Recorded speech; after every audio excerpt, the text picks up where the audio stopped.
thank you all for coming this morning, I should say, in the first place, and I'm delighted that Detective Superintendent John Nolan here, who leads out in our technical bureau. And today is, I suppose, an important day for An Garda Síochána insofar as we're introducing the Evo-fit technology. And what that really means is it's going to make it much easier for victims and for witnesses in terms of identifying suspects. And I know that there's going to be a technical briefing later on, so I don't intend to go into the technicalities of it. But I suppose one of the things that we wanted to do is we're always looking at ways to continuously improve.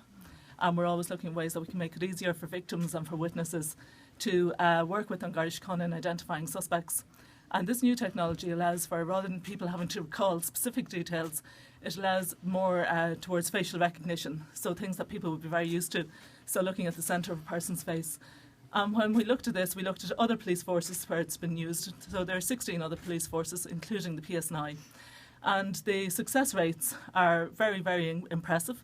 We would hope that this will help us to identify suspects, particularly suspects in terms of rape cases, sexual assault cases and aggravated burglaries.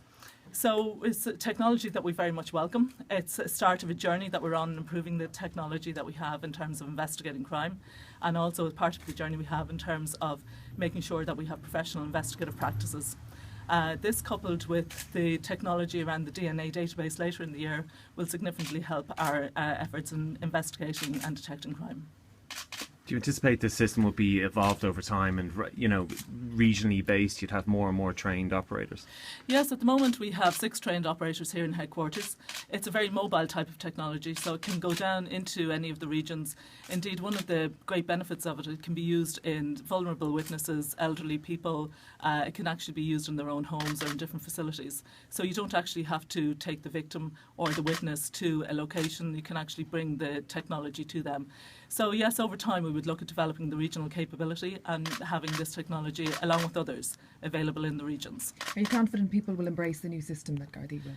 That Gardaí will, absolutely. I think there's a great appetite and a great hunger for An Garda Síochána by members of An Garda Síochána to embrace new technology.